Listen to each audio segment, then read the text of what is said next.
morning to all the panelists. Now, human beings are social animal since the inception of humanity. In the early days, we had Senapati and Rajas commanding the Sena. Thank God we didn't have Manav Sansadhan Mantralaya back then. But today, even in the face of this pandemic, even in the face of humanity facing the most dexterous pandemics, we have shown resilience of coming back. And human resource professionals, some people in the organizations who understand people better, always lead the charts. So we have very eminent panel with us. I can't see everybody in the the speaker panel. So I would request people at the back end if they can help us, see everybody. I'm not able to see everybody, all the panelists. Good morning to you as well.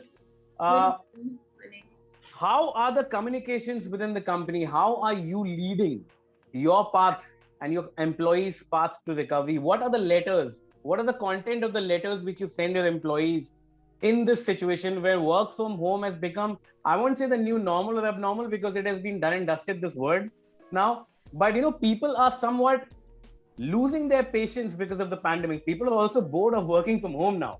So what are the kind of letters? How do you keep them charged? How do you keep the mojo of your employees, high all the time? And also, of course, we'll come to the productivity part later. Talk of the motivation. Okay, so good morning to you, Abhinav, and rest of the panelists. It's really nice to start the day with an interesting discussion like this. Interesting question, Abhinav. How do we keep up the mojo and the motivation of employees during this period? I think it's been quite a while now that we have been at it ever since the pandemic hit us and the crisis kind of hit us hard.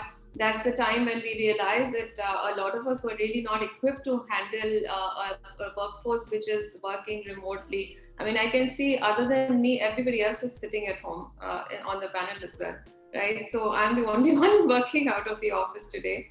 However, I mean, we've tried to bring back some normalcy into our people's lives. There is a bit of, flexibility of when you can come to the office and when you can work at home. So, there is still some way that people are interacting with their colleagues on some of the days at least. So I think it's not as bad as if you were working, like my son, he's a lawyer, he's been working from home for the last 1 year, and he's just talking to a screen throughout the day. So that way, I think that their HR probably has a tougher task than I did. In our case also, I think initial bit, when we are a manufacturing and sales driven organization, so we are not used to a work from home kind of a situation. And in that case, to even make people understand what this whole concept is and how are you going to be motivated and productive at the same time without, really interacting with your colleagues through the day was a difficult challenge. Sure. I think the way we have managed it as by having constant communication. So we've had a number of very fun activities which we now do constantly online. So it's a Monday motivation comes to you every Monday. Then you have a fun Friday. So, the start or end of the week is through some fun activity. We also have a lot of, engagement activities which include having a virtual tea session, once a week, which we've mandated that, teams be doing that, especially during lockdown. It's not more so anymore because, as I said, they're still coming to office few days. So it's become a difficult now. Yeah. Sure. So keeping the meetings consistent, keeping in touch with everybody, I think that is what your mantra has been. Yes. I'll come to Jacob and then, of course, Yuvraj, because they come from the sectors which were most heavily hit by the pandemic. So it'll be interesting to see what is the insight which they have to offer. I'll start with you, Jacob.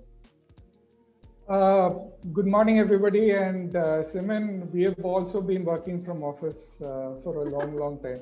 So technically, we've forgotten work from home. Hospitality, unlike others. Jacob, I envy you. I envy you. I'm doing this from the confines of my home, and I hate it as a journalist. Trust me. Grass is always green on the other side, Abhinav.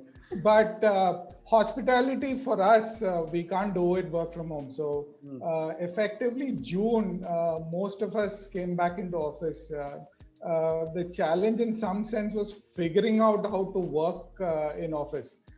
We have Zoom meetings even in office. So we kind of, that's our hybrid, work from cubicles and Zoom while being in office. That's one thing. See, the good thing about this pandemic in some sense is brought a lot of clarity to all of us that survival is top. We need to make sure that we survive this. So a lot of, and what is happening in the rest of the industry was well aware for all the employees. So a lot of job losses, a lot of pay cuts. That kind of helped bring a lot of clarity, and we did a lot of communication around the state of the business with employees regularly, and they kind of surprisingly signed up without too much of convincing needed, and did whatever that was needed to make sure.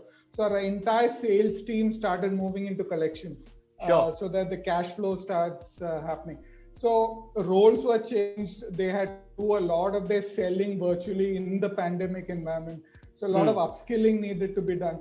But communication was consistent without trying to talk down to people. I mean, we were also upfront in saying, we really don't know how this is going to play out. We're going to take it a step at a time, and we'll see, and we'll make sure you're kept abreast of what's happening. That's really what we tried to do as a philosophy. Sure. Yuvraj, firstly, let me ask you, is the background behind you fake or real? I'll tell you over the course of this session. I'll move some things around, you'll come to know. Great. So let's move some things here. How has been the pandemic for you, and how have you led the motivation mojo for your employees? So I think, thanks Abhinav, and great to see Simon, Srinivas and Jacob. Morning everyone. I think Abhinav, thanks for starting this with a huge energetic tone. And I was listening to Dwarka before this, and I think that Dwarka is a great friend, philosopher and guide for that matter. Many things what he said, I could resonate, Clearly, I think Abhinav, last 1 year or so had been a reality hitting the road, and people really being transparent and open with the workforce. No more sugarcoating things. Let the reality be really told to people, and see how people really decide their own destiny and how do they really want to operate. So I think that was one big takeaway from this whole process of 11 to 12 months. Second realization clearly was that we many a times undermine our own workforce, and we look at them with huge amount of cynicism, right? You never know. You throw a question or a challenge, the type of response, the way people rally around the organization can be really, really surprising in case you really have huge amount of trust from the people you work with. So I think these are couple of things which really struck to me. And I also felt that if you look at HR, how HR had been leading the whole agenda, I think it had never been such in the history of my 20-25 years of work experience that HR had to be on the forefront of so many things, right from deciding on how people will be deployed, right from this up to deciding that what should really be communicated, how things really need to be changed. Everything had to really be decided and discussed and done by the HR professionals. So we have come out of this whole thing a lot wiser. We have tested many of the principles and policies of human resources. And I personally believe that many of those principles and policies, I'm going to really pack them in the bag and keep it aside and start looking at things very, very differently, and look at how businesses are supposed to enable rather than really throwing the rule book to the people that how HR and how the organization should really work. And why I say this is because, finally, when we had to really right size 450 people in the organization, yes, I was coming to that. We clearly realized that values of the organization comes to the fore at this point of time.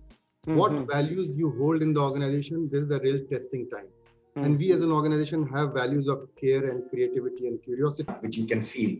So we are basically looking at a process paradigm shift where an insurance product which was sold in a face-to-face kind of a process, how do we enable the business to sell this digitally? Okay. So that was one big challenge. The second part of the challenge was the governance cadence. So what do I mean by governance cadence is a large part of our workforce is distributed. So we are a retail organization. We have 700 locations. A lot of the governance depended on travel. The second part of our challenge in terms of HR support was how do you essentially help the transition of this governance from a travel dependent model to a completely digital model, and how do you make the organization comfortable with that? And of course, the third part really was about how do you continue to engage, connect with the larger workforce, continue the communication, ensure that the messaging in the organization, the motivation levels in the organization are running high. And those three areas were where we actually played a critical role. How do you do that? So let's look at the governance. We were able to create a structure, a digital structure. Now you can call it an analytical framework, a digital framework, being able to bring together data, documents, and a tooling. So, how do you actually connect the last person in the mile, in the workforce through a digital model? So we built a digital platform. This was, of course, a part of our larger digital transformation journey, but we had a digital platform created where a person could use that digital platform on his or her phone to be able to talk to the customer, be able to book the business on the mobile phone, log in that business in the internal systems. Okay. We had a tool, the same tool, which you could provide data analytics to the last employee in the field on what was his sales target, what was his level of achievement, what is the persistency, what were the key initiatives that were being run in the field, so that they could help and support the frontline sales executive, the customer service executive to achieve their objectives. Okay. Our philosophy really ran from a principle that, in such dramatic times or such challenging times, the biggest comfort comes in if you're able to ensure their livelihood. And the guests, they are comfortable and they know that livelihood is safe as long as business is getting generated. Sure. Right? So our biggest challenge was to provide that comfort and enable that. Of course, we did not fire people, all of that was there, but it was essentially about being able to provide the tools, the means, to run the governance, to enable the sales processes, to enable the customer service processes, and of course, continue communicating and connecting. So creating a digital platform was one big piece. And of course, we did a lot of messaging, both on the platform, a lot of leadership communication, a lot of initiatives, restructuring the R&R to be able to align with the larger agenda on this piece. Restructuring, technology, and of course, communication. That is what we have learned so far. Now, we have panelists from a range of sectors. We have BFSI on board, we have travel and tourism on board, and of course, we have food and beverages on board. Now, what we would want to understand, HR, and please do not take this personally, my fellow panelists, HRs are personally the most hated people in any organizations. You do a random survey, nobody likes the HR. Okay, they think that their job is confined to announcing mehndis, announcing function in the organization, and hiring and firing people. Now, essentially, I do not, of course, opine that view. HR is one of the most difficult jobs in any organization. You have to deal with people and their negative and positive emotions. Now, a hand raise, I'm sure some of you would have to fire people, and the firing spree might have increased depending on the sector and the company you come from in the last 12 months. Now, personally, how did you deal with it? What did you tell your employees, and also make sure that he or she finds another job? Or maybe if you're retaining somebody, slashing their salaries, what was the communication? I mean, is it all that, okay, times are bad, sab theek ho jayega, sab acha hoga, all those jazzy talks, or was there some more involvement? I mean, how did it fare out? I'll start with Simin first, please. So, Abhinav, clearly you've not been in my organization. I do not echo your views on HR. Sure. Yes, hate is a very, very strong word, okay? No. I personally do not opine that view. I'm just saying if you conduct a random survey. Right. Okay, so two things. One, we did not fire anybody. Okay. Despite the fact that our businesses took a hit. We are a diversified organization, including hospitality is one of the businesses we have. We took a major hit in some of the businesses, but we did not fire a single person. whatever firing has ever happened has been due to non-performance or low performance. So there, the job of HR is obviously not as hard because you're actually deliberating on the performance. When it came to taking certain voluntary salary cuts, that was also from the expected from employees who are at a higher up in the hierarchy. So we did not let this impact any of our junior staff. And even for the seniors, I think the way we communicated the business scenarios very clearly as to what the situation is as of date, people voluntarily came and said that we are going to take even higher cuts than we were proposing. Okay. So it was, I think, a very, very pleasant, I think, experience because the entire DS group was one at this given point in time. And we were a resilient lot, so much so that we actually reverted the salary cuts within the first 6 months, and then for the rest of the people, the next 9 months. So everything's back to normal now. So I think it's been more to do with the way we communicated, more to do with the openness and transparency, and the very fact that we all came together as a group to make sure that our businesses thrive. Sure. Now, Jacob and Yuvraj, revenue for your sectors for the first 4 months was practically zero when the pandemic started. And that creates another level of frustration amongst the key management and the employees. And there was a lot of firing within the travel and tourism sector. Yuvraj, I'll come to you first. How do you deal with this personally and, of course, with the people you had to interact with? So it's a great question and very honest and straight question, Abhinav. I think that, first thing what everybody needs to realize is that organization, if it's a commercial organization, it's a commercial organization. Business comes first, and business is supposed to be taking care of varied number of stakeholders, right? Sure. Employees are one part of it, and it's important for you to take care of everyone. If you have an employee workforce of 3,000, and if you feel that there is a strategic decision to shut down some business which you have been funding for some time, but has not been able to give revenue to you, right? Sure. So it's not that overnight you basically take a call. It's basically such incidents basically at times accentuate your decision making and basically expedites the process of such messaging. And it's not that people who would ever be impacted in any organization would not really be having an inkling of it. People will have an inkling of it. People will be aware of these realities, right? Sure. Other thing is, when you also take this decision, Abhinav, on the face of it, it will look as if so many people have been fired, but it's not always that.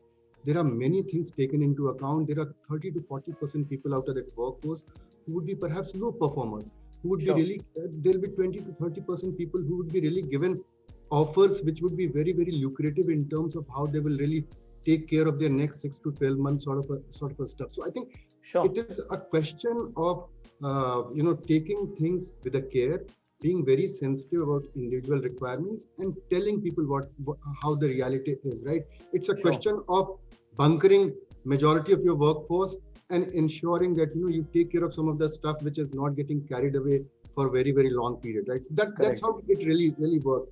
In our case, if I have to talk about that, you do this process and we gave everything possible to ensure that next 5 to 6 months are comfortable to people, right?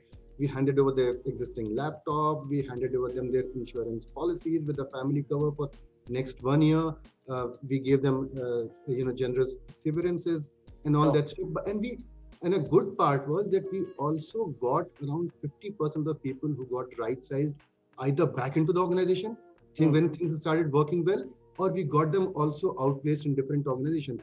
I think around 25 to 30% workforce which got right-sized when they were contacted to come back in a different role, maybe 2-3 quarters down the line, people had got an option better than what they were doing in the organization, right? So I think many a times it works for everyone. And it is the way you communicate, the way it gets projected. I don't think any organization really calls 200 people and says, okay, fine, tomorrow onwards you will not come. Otherwise, organizations will not sustain. These are institutionalized processes, and that's very important for everybody to appreciate that HR is supposed to be institutionalizing the processes and driving the culture, not only in the current, but also ensure that rub-off does not really affect culture at a later point of time. So I think that's how I'll say. And I think if I mentioned that, I personally realized there were 30 to 35 employees who had finished more than 10 years of work. I personally, in one day, spoke to everybody for half an hour. It was not that communication had happened to the hiring managers. I understood their concerns. I understood how can we really handle them. I have been in touch with them even later on.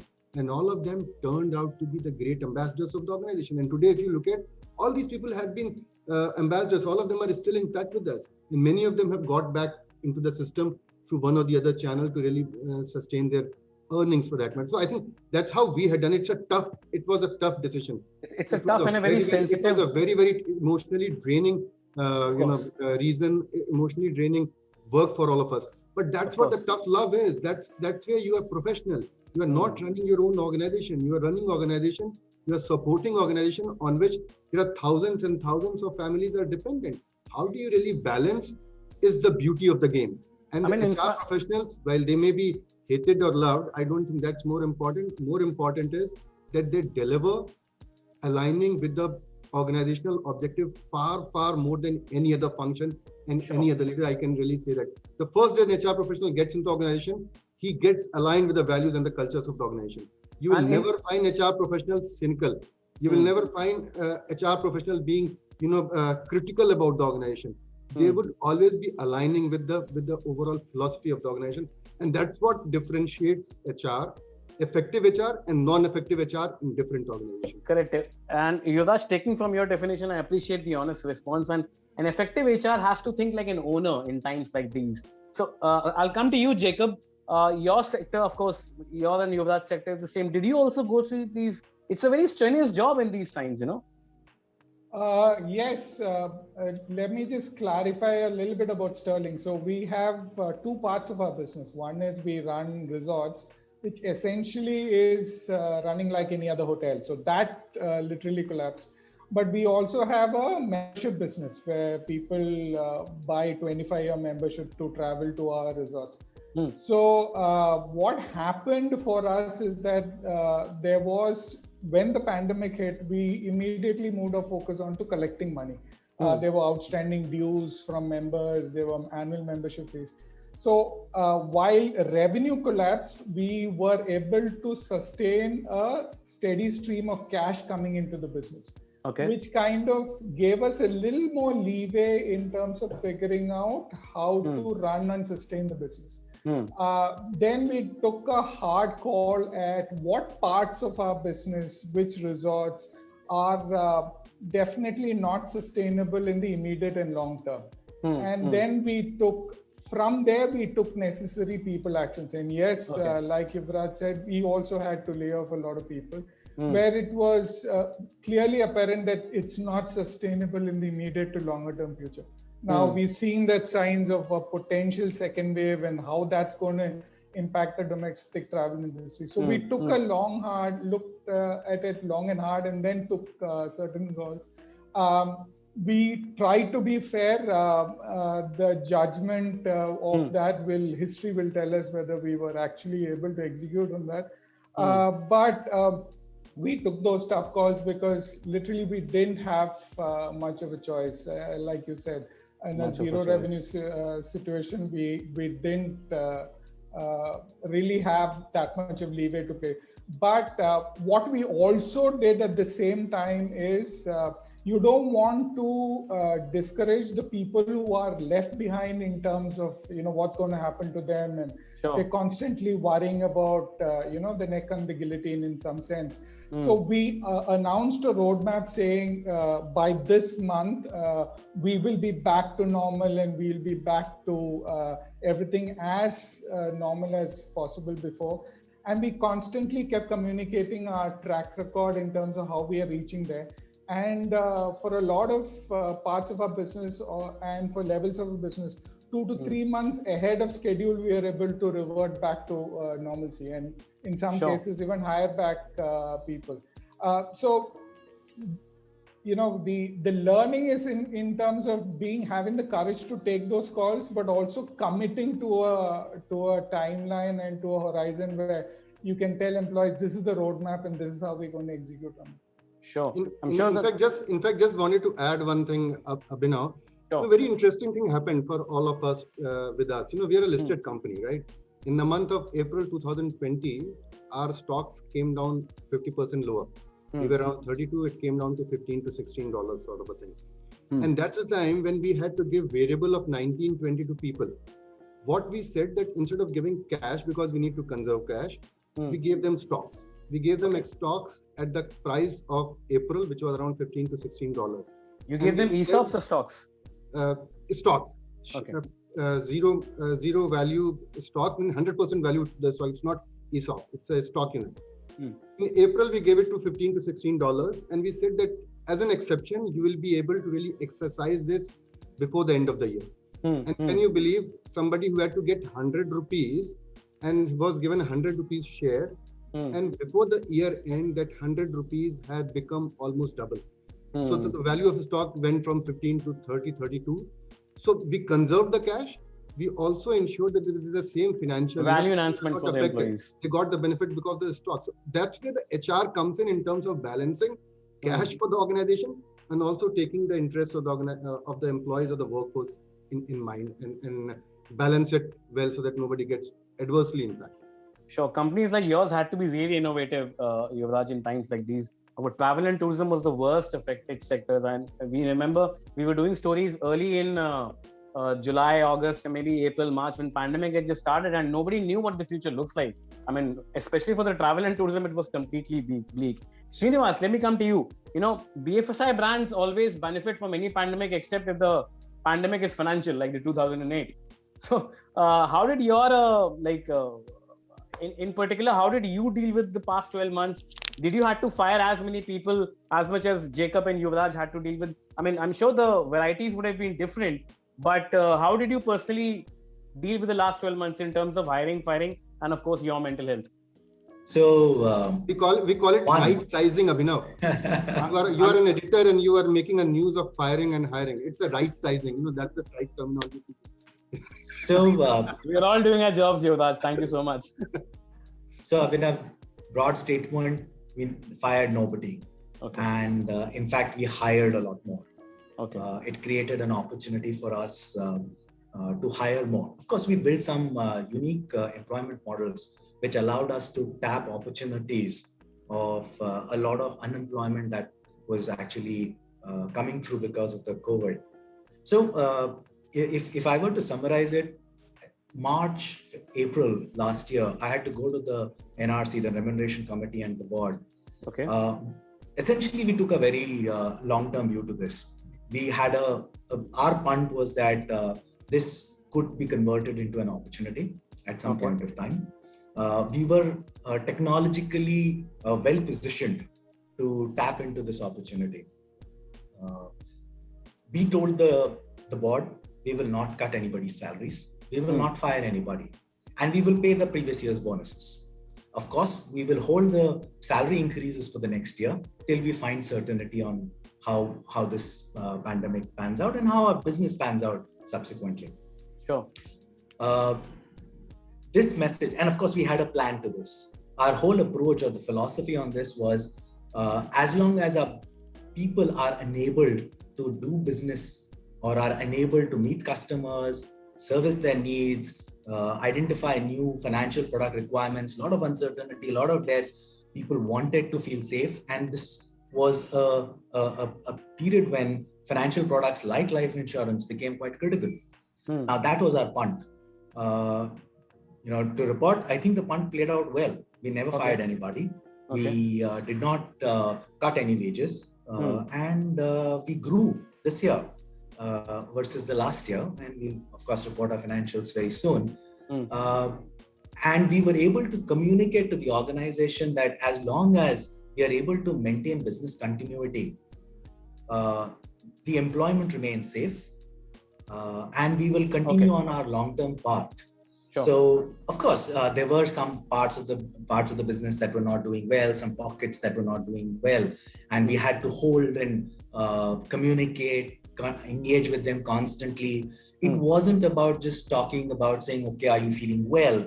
But the conversation from HR was also, what is preventing us as a team member out there in that far off location from connecting to a customer and trying to solve those problems. Because if we solve those, then the employee is able to perform his duties and generate revenue. Sure.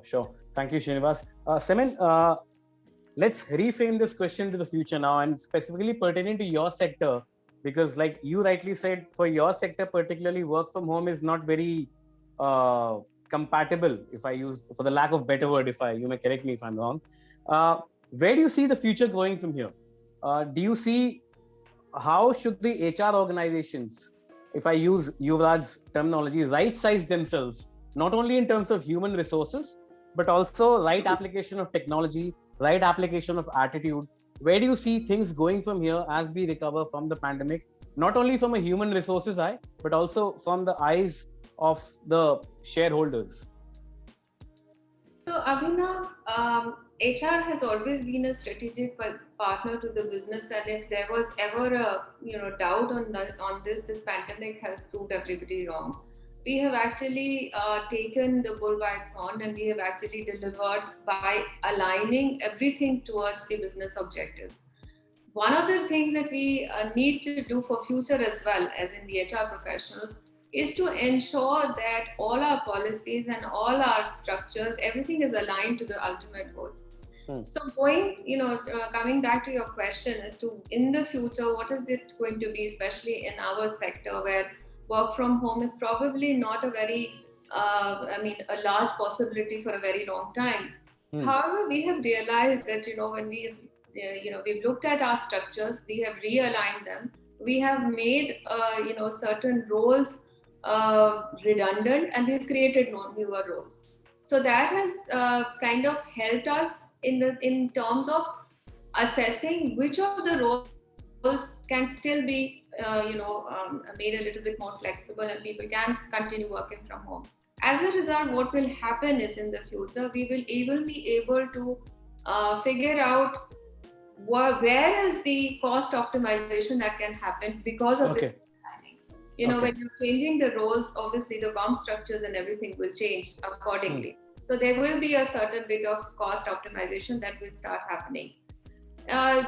For us, a lot of emphasis has been given on digital transformation of the processes. So a lot of things which were earlier probably manual have suddenly become a lot more on the digital platforms. And I think that has brought in a lot more efficiency in the organization. So that is one big difference that organization like mine would probably have, like what Srinivas was saying about having handheld devices for sales staff. This we've been doing for a while now. But what we've added on to this is now introduced AI applications which are improving productivity of people, where we are giving nudges. I mean, it's a application where it's based on the principle of nudge. And so, we've brought in efficiencies there. We've brought in a lot more collaboration tools within the organization. As a result, a lot of things which were done in person, for example, meetings or interviews or even, team tasks which were done physically, we are now doing everything on a virtual platform. So those things have started changing. A right mix of personal meetings and virtual is what you're suggesting, right, Semin? Yes. Okay. Jacob? Going into the future, one of the things, the benefits again for the pandemic for us is it brought a lot of clarity towards every part of the business, is what parts of the business essentially can make money going into the future. So we shed in some sense a lot of fat, and fat I mean not just people, but in terms of processes, in terms of contracts that we entered into.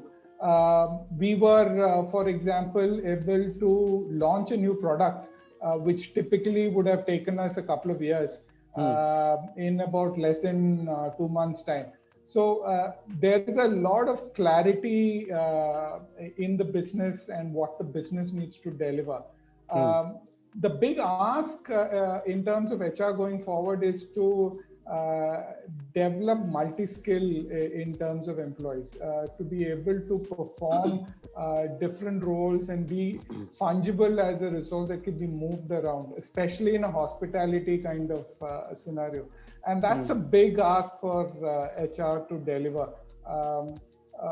To be able to kind of move resources who are not locked into one department or function, and to be able to move that resource across in a hotel operation into something where the current guest need is, will be something that HR needs to focus a lot more on. The second big thing is, I think as an industry, we're going to struggle in terms of attracting talent, because everybody knows hospitality is suffered.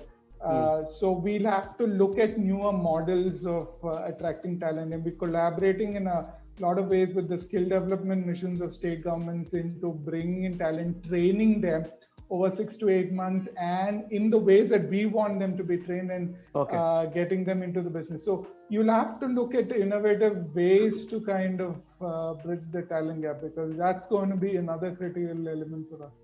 Bridging the talent gap. Yuvraj? So I think, Abhinav, a few things. One, clearly, we need to ensure that culture of mutual trust between the managers and the workforce grows better. Why I'm saying this is because, now it's a hybrid workplace to a great extent, right? Earlier also, there'll be 70% people productive, 30% people will be whiling away time in every industry, everywhere, right? I think that how do you really bring in that sort of a trust between manager and the teams, that yes, while people are at home, they are still working. How do you help people really devise right and interesting ways of really ensuring productivity is still being getting delivered? That would be the first thing to really look at. Second, very, very close hawkeye on the cost. And when I'm saying cost, it means that when you are growing as an organization, many a times you don't hesitate in terms of adding manpower, adding people, adding processes, right? I think it's nothing wrong. I think that is how many a times things come to this as a solution in a growing organization.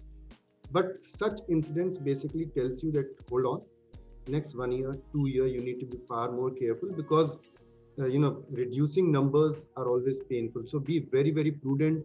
Ensure that one person is delivering 120% of the productivity, so that the person remains engaged, and also to add cost. That is the second thing what should clearly be a focus.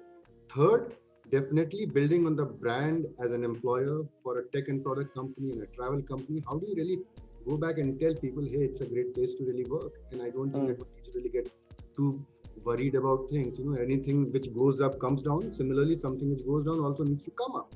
So this is how one needs to really look at. So I think that will be the third aspect of really focus for the next 4 quarters or 6 quarters. Sure. Abhinav, if I may, just want to add a couple of points here. Yes, Jacob, we're running short on time, but please. Just quickly, I think for the hospitality, there's going to be a lot of stop and go for the next few months, a year. There'll be a sudden wave and a rise. So getting the flexibility within the organization to kind of work around that stop and go will be an important element. And the third thing, which I kind of recognize is happening, is a lot of us have started operating 2 levels below in terms of where we're supposed to operate, because it's immediate what we need to do today. And getting that mindset back to operating at our levels and looking forward into the future and imagining that is going to be another switch on, switch off button that we'll have to activate across the organization. You can think of an analogy for that, Jacob, in the meanwhile. Yes, Srinivas, please. Closing remarks from you. Yeah, sorry. So 3 things in my mind. We actually ran a vision workshop in the midst of all of this. 3 priorities: productivity, digital innovation, and agility. Third, process and controls. We are a regulated entity. And given the change in the way we are working now, the processes around controls, risk compliance, those need to be revamped from an HR perspective as well, to make sure that we do not end up on the wrong side from compliance. Productivity, very important. We don't see or meet people anymore. So how do you manage productivity? What kind of analytics is available to ensure that right from what nudge to give to the sales field staff guy, what kind of call scripts should be used by the customer calling executive, how do we performance manage the organization through this agile and constantly changing environment is one big ask from HR as we go along. Sure. So HRs have a long and ardent task, but of course, a good one lying ahead of themselves. If we sum up the conversations, then what I gather from my miniature understanding of the subjects is that the HRs coming forward need to motivate like Sandra Bullock of The Blind Side, think like George Clooney of Up in the Air, and act like Jake Black of Avatar. And my HR colleagues, of course, can enlighten me on that. Thank you so much on that note, Simin, Jacob, Srinivas, and of course, Yuvraj. This was a very insightful session. Thank you so much. I learned a lot. Thank you so much. Thanks a lot. Over to you, Ketan. Thank you. Thank you. Thank you. Thank you.